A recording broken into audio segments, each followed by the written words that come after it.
वालेकुम व्यूअर्स, आप कैसे हैं? उम्मीद है आप ठीक ठाक होंगे। अल्लाह पाक आपको खुश आबाद रखे और बहुत खुशियों से नवाजे और ज़िंदगी तंदुरुस्ती और सेहत अता फरमाए। हमेशा के लिए आपको अल्लाह पाक खुश आबाद रखे। तो व्यूअर्स, जो आज की मेरी टिप देने लगी हूँ वो साग के मुतल्लिक हैं। सबसे पहले तो मैं ये बताना चाहूँगी कि जो साग है ये मुकम्मल आयरन है। इसमें इतनी ज़्यादा आयरन है कि शायद हम सोच भी नहीं सकते। और इनमें जो अब मेरी टिप्स में आ रही हैं उनमें ये देखें, ग्रीन धनिया है, फ्रेश धनिया है, साथ में मेथी है और पुदीना है और सब्ज़ मिर्चें हैं। तो ये मैंने ग्रीन चीज़ें ली हैं क्योंकि ग्रीन चीज़ें जो हैं इनमें आयरन की कसीर मिकदार होती है और ये हमारा जो निज़ाम है उसमें ये बहुत मददगार साबित होती हैं। तो इसलिए मैंने इसमें आल ग्रीन परपोज जो हैं वो डाली हैं और उम्मीद है आप इसको बहुत इंजॉय करेंगे और इसका जायका भी आपको पसंद आएगा। तो पहला मरहला तो ये होता है कि हमने साग को तोड़ना किस तरह से है, तो हमने इसको किस तरह से बनाना है। तो बाद साग जो है दो किस्म के साग तकरीबन होते हैं। एक जो है वो गोभी सरसों का साग होता है, उसमें मोटी गंदलें होती हैं, ये मोटी गंदलें होती हैं। और एक जो है ये हमारा खालिस सरसों का साग होता है देसी, और इसमें जो गंदलें हैं ये इस तरह से बारीक होती हैं। तो जो इस साग को हमने कैसे तोड़ना है, इसकी जो नरम टहनियाँ हैं इस तरह से, इसकी नरम टहनी जो है उसको हमने इधर से तोड़ना है ऐसे, और यहाँ से हमने देख लेना है कहाँ से हमारी टहनी आसानी से टूटती है। क्योंकि अगर टहनी ऐसी है कि वो आसानी से टूट नहीं रही तो उसको हमने अलग कर देना है। ये देखें, ये मैं एक और ले रही हूँ, ये तकरीबन मोटी गंदल है तो मैंने इसको ऐसे लिया है। अब इसमें जो है इसको जहाँ पे लचक के आसानी से टूटती है वहाँ पे ले लेना, ये इस तरह से इसको कर लेना है। तो अब ये जो हमने इसकी मोटी गंदल जो इसकी तोड़ी है इसको भी हमने ज़ाया नहीं जाने देना। इसको हमने इस तरह से इसका छिलका जो है वो उतार लेना है और ये भी हम साग में इस्तेमाल करेंगे। इस तरह से हमारे साग का थोड़ा सा हिस्सा भी जो है वो ज़ाया नहीं जा सकता। तो इस तरह से हमने इसको काट लेना है बहुत अच्छे तरीके से। तो काटने के बाद ये हमारी तकरीबन तैयारी मुकम्मल हो जाती है। तो सबसे पहले हमने अपने जो, चूँकि मैंने ये पतीला इस्तेमाल कर रही हूँ, इसमें जो कच्ची हांडी है वो इस्तेमाल नहीं कर रही, तो इसमें इसलिए मैं थोड़ा सा पानी ज़्यादा ही ऐड करूँगी। तो सबसे पहले हमने ये साग जो है ये मैंने 2 किलो लिया है, पालक इसमें 1 किलो है, मिर्चें जो हैं मैंने तकरीबन 15 ली हैं। आप इसकी क्वांटिटी जो है वो आपकी पसंद पर है। आप तेज़ मिर्च पसंद करते हैं या हल्की करते हैं, क्योंकि इनमें हमने सुरख मिर्च का तड़का भी लगाना है, तो इसलिए आपने उसी हिसाब से डालनी है जो कि आपकी पसंद है। पुदीना जो है इसमें मैंने सिर्फ चंद पत्ते लिए हैं, सिर्फ इसकी खुशबू जो है इसमें जायका पैदा करने के लिए। और ये मेथी ली है, 1 प्याली है मेथी इसमें, और 1 प्याली ही मैंने ये धनिया लिया हुआ है। तो ये साथ में नमक है थोड़ा सा, जो कि मेरी ये सब्ज़ मिर्च के मुताबिक ही है। तो इस सारे मटेरियल को हम डाल देंगे। सारी चीज़ें मैं इसलिए थोड़ी थोड़ी ऐड कर रही हूँ क्योंकि मेरी पूरी कोशिश है कि जो साग की असल लज्जत है वो कायम रहे। ये ना हो कि उसमें इन चीज़ों की लज्जत ज़्यादा आनी शुरू, खुशबू ज़्यादा शुमार हो और जो साग की असल लज्जत है, खुशबू है, वो पीछे चली जाए। इसलिए इस क्वांटिटी को हमने बहुत कम रखना है। और साथ में हमने बाथू जो है वो इस्तेमाल करना है। बाथू जो है वो भी आपकी मर्ज़ी पर डिपेंड करता है कि आप कितना डालना है। बाज़ लोग ज़्यादा बाथू पसंद करते हैं, बाज़ जो है उसमें कम क्वांटिटी डालते हैं।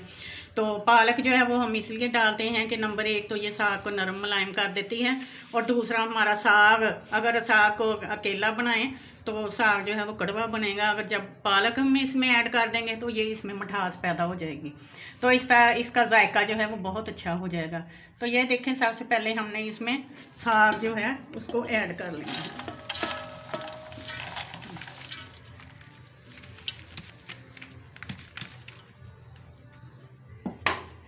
साग इसमें मैंने डाल दिया है, अब इसमें हम पालक डाल देंगे।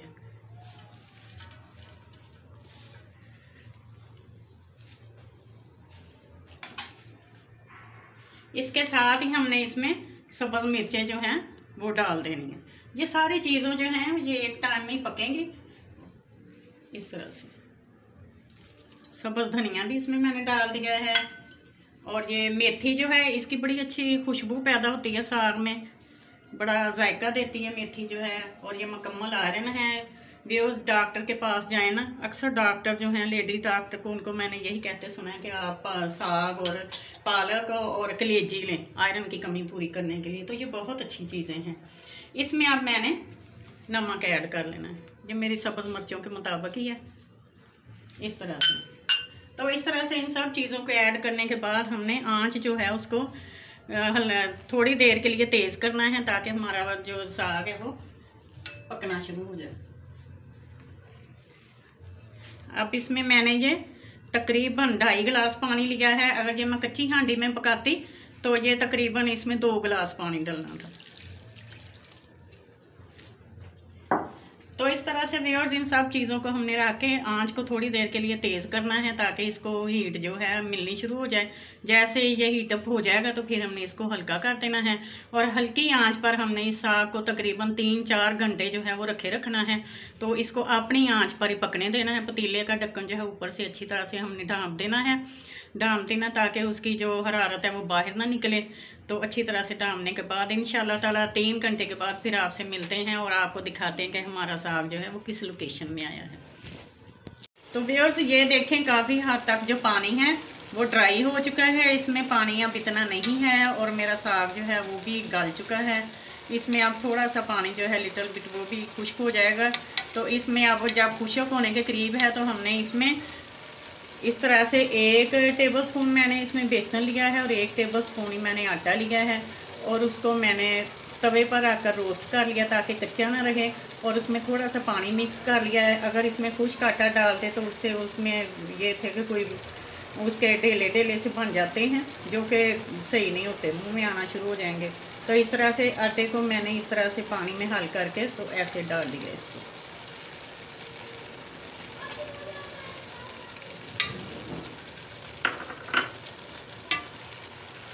तो जो बाकी का पानी है वो भी ड्राई हो जाएगा जब फिर हमने इसको ग्राइंड कर लेना है। ग्राइंड करने के लिए बेशक आप इसको किसी चीज़ के साथ दबाव डालकर इसको आप मैश कर सकती हैं, चाहे आप इसको ग्राइंडर में मैश कर ले, जैसा आप इजी समझे।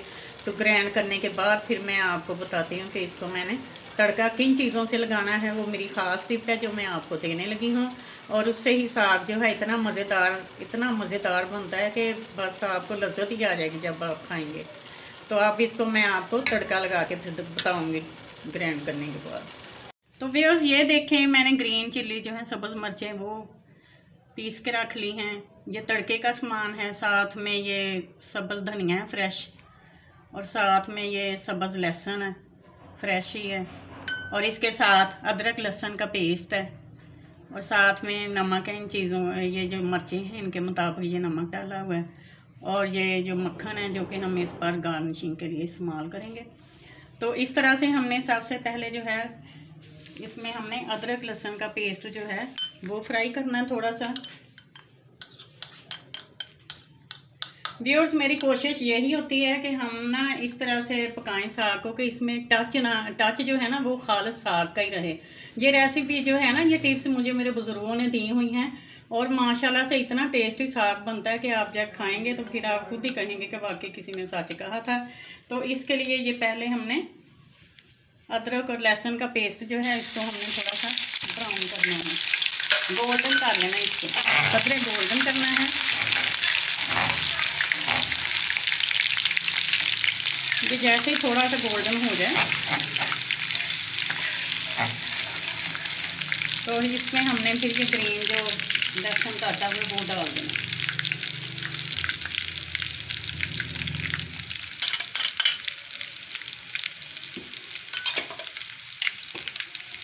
इस तरह से ग्रीन लहसुन इसमें डाला है ताकि ये गोल्डन हो जाए। और ग्रीन लहसुन जो है आपको पता है इसका अपनी ये खुशबू और टच होता है। मेरी कोशिश होती है तमाम ग्रीनरी जाए इसमें साग में, क्योंकि ये ग्रीन डिश है तो इसमें ग्रीनरी ही जाए।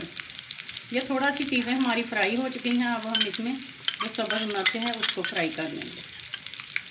ये मेरी रेसिपी चेंज है क्योंकि हम रेड चिल्ली जो है वो सुरख मिर्चें वो इस्तेमाल नहीं करते हैं, हम सब्ज़ मिर्च ही इस्तेमाल करते हैं। यही मेरी ख़ास टिप है, और ये आपको बहुत लज्जत देगी जब आप डालेंगे ना। उसमें हल्दी और मसाला जात उनका टच नहीं देना साग में, वो नहीं हम देते। बस ये चीज़ें हमारी होती हैं। और देखें इतना मज़ेदार साग बनता है कि आप खुद भी देखेंगे। अब इसमें हमने नमक जो था वो भी ऐड कर लेना। इनको हम कुछ देर के लिए फ्राई करेंगे।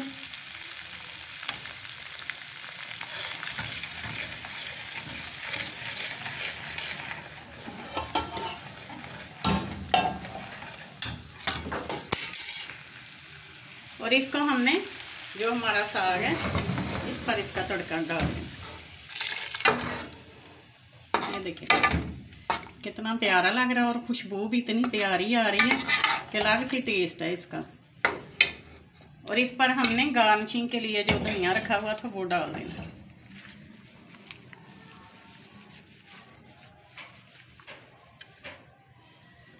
टेस्ट करें, साग आपको बहुत पसंद आएगा। ये ऐसी सब्ज़ी है व्यूअर्स, इनको हम कुछ दिन तक, मौसम भी अच्छा है, इसमें आपको ग्रीन लहसुन भी मिल जाता है और इसको कुछ दिन तक अगर हम रखें तो ये ख़राब भी नहीं होता। इसी से मुझे एक लतीफ़ा याद आ गया व्यूअर्स। एक घर में मेहमान जाते हैं तो घर वाले उनको साग खिलाते हैं, क्योंकि साग ख़राब नहीं होता, तो वो 3-4 दिन तक उसको ना साग ही खिलाते जाते हैं। एक दिन मेज़बान कहता है भाई आज चांद की कितनी तारीख है, तो मेहमान जो पहले जला भुना बैठा हुआ था कहने लगा कि साग की तारीख का पता, चांद की तारीख का तो पता नहीं, अलबत्ता साग की आज 4 तारीख है। तो ये देखिए मेरा साग जो है वो इसमें मैंने डाल दिया। अब इस पर हम मक्खन ऐड करेंगे इसमें।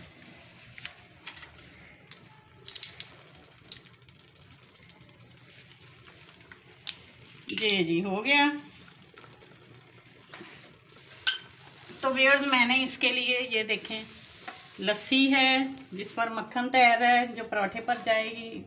मकई की रोटी जो है, बाज़ लोग उसको ज्वार की रोटी कहते हैं, बाज़ उसको मकई की रोटी कहते हैं। बहुत मज़ेदार बनाई हुई है, तो इंशाल्लाह ताला आप इंजॉय करेंगे इसको। ये देखें व्यूअर्स, तो व्यूअर्स ये थी मेरी आज की टिप। इसमें जो मैंने आपको खालिस जो स्पेशल टिप दी है वो है कि हमने इसमें ग्रीन लहसुन है और उसमें रेडिश जो है ना वो रेड कलर वो नहीं मैंने आने दिया, रेड मिर्चें मैंने नहीं डाली, इसमें सब ग्रीन ही ग्रीन है। देखने से पता चल रहा है कि वाकई ये साग ही है। इसमें वो सब्जियों जैसा टच मैंने नहीं दिया, जैसा कि हम आम सालन बनाते हैं उसमें मसाला भून कर उसमें ऐड कर दिया जाता है साग में, तो ये वो नहीं है। इसमें हमने खालिस ग्रीन जो चिल्लीज़ हैं इनका ही टच देना है, ग्रीन लहसुन का टच देना है, तो ये हमारा साग जो है बहुत ज़्यादा लज्जत वाला बनेगा। उम्मीद है मेरी आज की ये टिप आपको पसंद आई होगी। तो इंशाल्लाह ताला नेक्स्ट वीडियो में फिर आपके सामने हाज़िर होंगी। तब तक के लिए इजाज़त दीजिए। अल्लाह हाफिज़।